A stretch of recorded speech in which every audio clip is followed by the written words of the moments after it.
ఆయనలో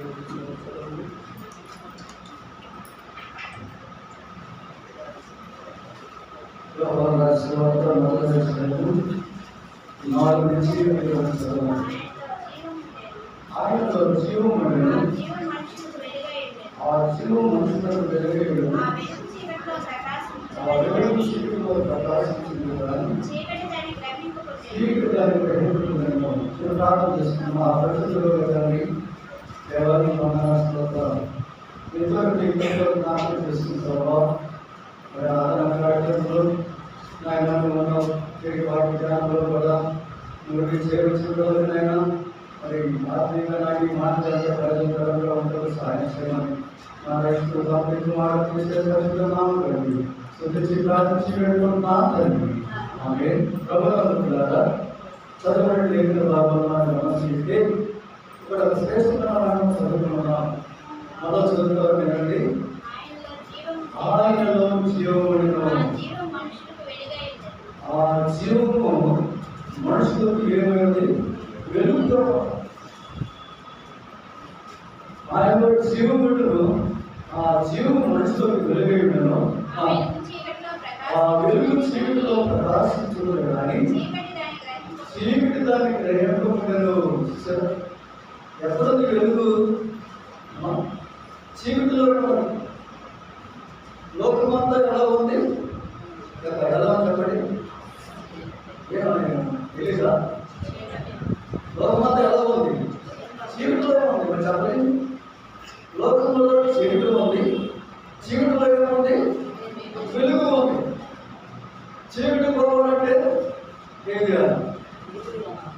చీకటి పోవాలంటే ఏం చేయాలి చెప్పండి. డబ్బు చీకటిగా ఉన్నాను కానీ కరెంట్ ఉంది, బల్బు వేస్తే చీకటి వెళ్ళిపోతుంది. చీకటిలో మానవుడు కొట్టుమిట్టాడుతున్నాడు. చీకటిలో మానవుడు బ్రతుకుతూ ఉన్నాడు. వెలుగులోనికి మరి వెలుగున్నది కానీ ప్రకాశిస్తుంది కానీ ఆ వెలుగును గ్రహించుకున్నాడు. అలాగే నీవు నేను రక్షించబడిన నీవు నేను మనందరం కూడా తప్పుడు లోపల ఉన్నాం, చీకటిలో ఉన్నాం. అలాంటి మనలను దేవుడు ఎందుకున్నాడు? తెలుసుకున్నాడు. చూడండి 2వ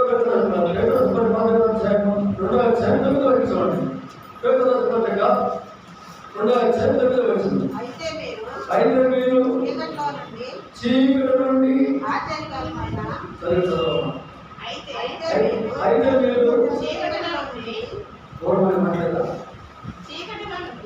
చీకటిలో నుండి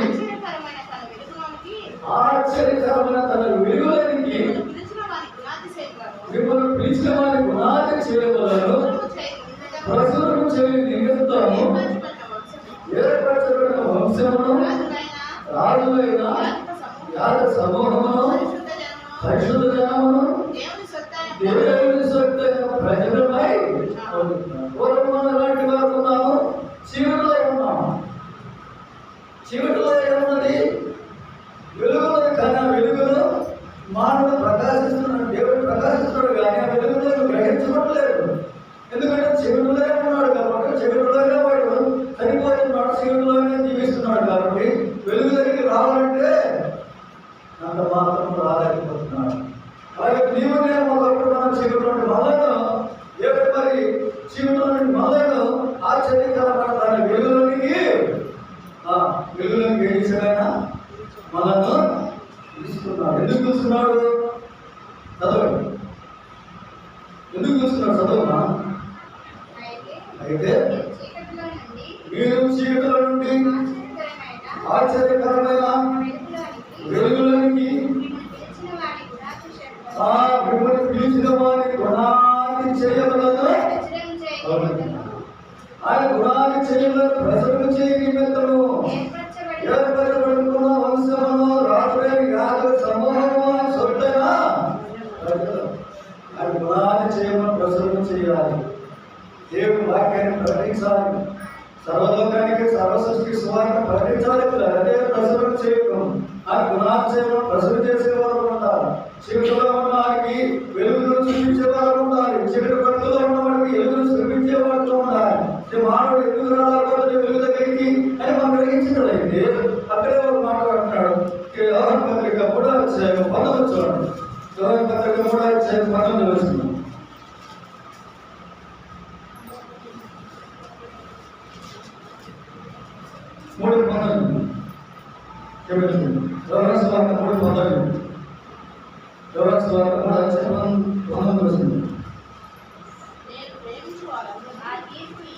ఆ తీర్పు ఇదే.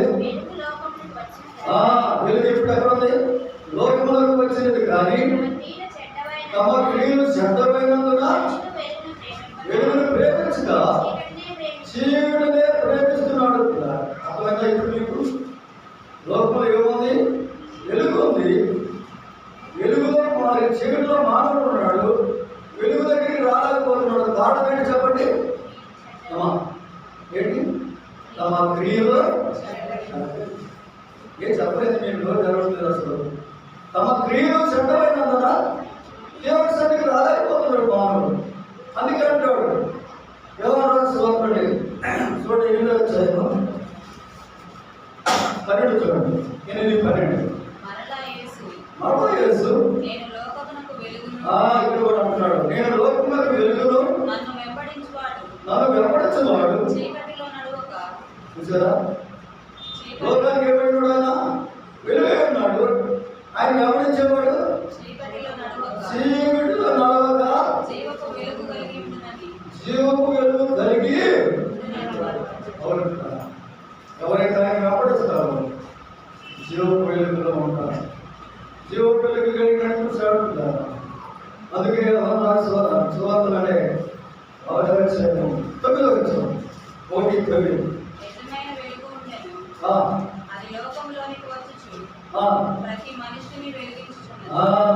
నిజమైన అక్కడ వెలుగు ఎక్కడ? ఇప్పుడు లోకంలో ఉన్నది, కానీ ఆ వెలుగు ఏం చేస్తుంది? ప్రకాశిస్తుంది మానవుడు. కానీ లోకంలో భూమి మీద సూర్యుడికి మరి నమస్కారాలు చేస్తున్నాడు. ఆ వెలుగు ఎంతకాలం ఉన్నది? అది నశించిపోయేది. చంద్రుడికి నమస్కారం చేస్తున్నారు, అది నశించిపోయేది. ఇవన్నీ కూడా ఉండవు. ఈ శాశ్వతం కాదు. నిజమైన వెలుగు లోకంలో ఉన్నది. ఆ వెలుగును గ్రహించలేకపోతున్నావు. ఆ వెలుగు దగ్గరికి నువ్వు రాలేకపోతున్నావు. నీ క్రియలు చెడ్డమైనందున నువ్వు దేవుడి సన్నిధికి రాలేకపోతున్నావు. లోకము మరి పాపంలో శాపంలో జీవించేటట్టయితే, అలాగే పాపలు చనిపోయినట్టయితే ఇంటే నాకు కలిగి వెళ్ళాలి. ఆ తెలంగాణ పురుగు చావుడు అనుకుంటాడు. చూడండి పత్రికలో 2వ అధ్యాయము 8వ వచనం. 2వ అధ్యాయము 8వ వచనం 2:8 మరియు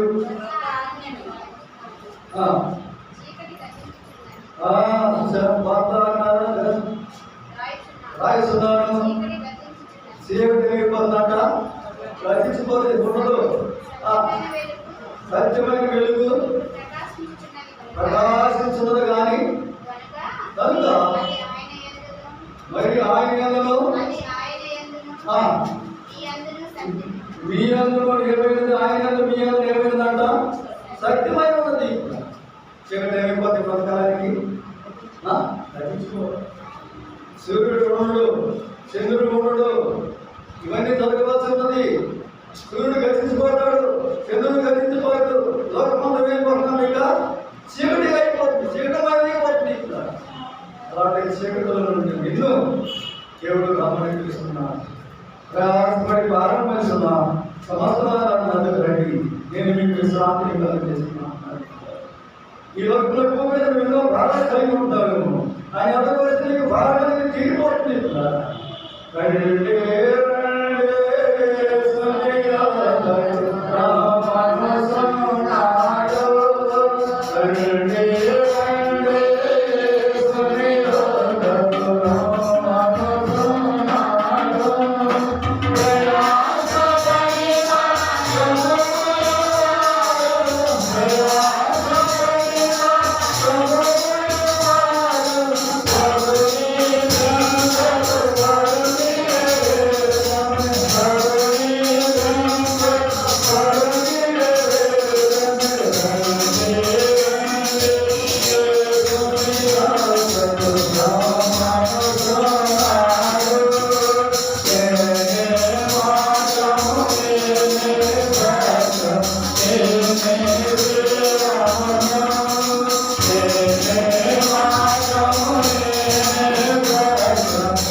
వెలుగులోకి వస్తే ఈ భారం తీసివేయడానికి సిద్ధంగా ఉన్నాను.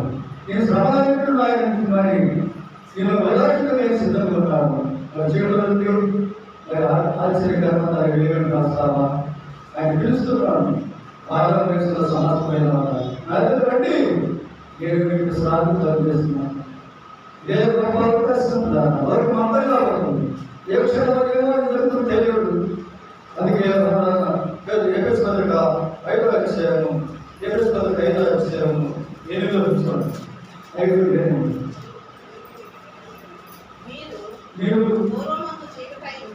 మీరు పూర్వమందు చీకటైపోయి ఇప్పుడైతే ప్రభునందు వెలుగైపోయి. పూర్వం ఎలాంటి స్థితిలో ఉన్నామా? చీకటిలో ఉన్నాం. ఇప్పుడు ప్రభునందు వెలుగై ఉన్నాం. వెలుగులో ఉన్నాం. చీకటిలోకి మనలను ఆశ్చర్యకరమైన వెలుగులోకి మనలను తీసుకున్నాడు. కాబట్టి సర్వలోకానికి సర్వసృష్టి స్వార్థ ప్రకటించమన్నవాడు. నలుగురు రక్షణ శిక్ష చేయగలడు. చీకటిలో నిన్ను ఆయన పిలుస్తున్నాడు. కాబట్టి ఆయన శబ్దంలో నీకు నెమ్మది ఉంటుంది, విశ్రాంతిగా ఉంటుంది. అలాగే మన ప్రభు బిడ్డగా సొంత రక్షణగా అంగీకరించినట్లయితే ఈ కుటుంబాలను ఈ బిడ్డలు దేవుడు ఎంతగానో పోషిస్తాడు, ఆశిస్తాడు. ఈ శ్రమలు నాకు పిలిపించేవాడు ఉంటాడు.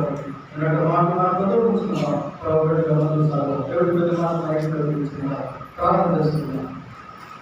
నమ్మకంగా ప్రేమించిన ప్రేమల తండ్రి ప్రభుల దేవాలయాన్ని మానవ జీవితంలో నుండి మన ఆశ్చర్యకర్త వెలుగులోకి నాయన వెలుగుగా నడిపించిన తండ్రి. అలాగే చేరుతున్న సమయాన్ని బట్టి ప్రార్థిస్తున్నాం. అలాగే నా ప్రభావ సమయం కష్టపడదు ఎవరైనా దైగల హస్తాలు పైన సంతరిస్తున్నాయి. సర్వశ దేవుడు నా ప్రభావ ఇంకా సాధ్యం లేదు నాకు సమర్థన ఆయన సాధ్యం నా ప్రభావం చేసి ప్రార్థిస్తున్నాం. సమయాన్ని బలపరచనిక వినాత్మకంగా నడిపించలేవా ప్రార్థిస్తున్నాం. లోకంలో భూమి నా తండ్రి పైకి దినాలు ఉన్నాం, శివ దినాలు ఉండాలి. ఆ పైకి దినాలు ఉన్నాం ప్రభావ నేను ప్రకటించిన విధంగా 2వ తారీఖు అలాగే తండ్రి సమర్థని ఆయన సభలో ఉంచుకున్నా తండ్రి. మేము నివసించిన గృహాలు భూమి మీద చేస్తున్న పనులు రాత్రులు ప్రయాణాలు నడకలు ప్రతి విషయం కావడం దయచేసి ఈ భూమి మీద వచ్చిన పడబోతున్నాను ఆయన.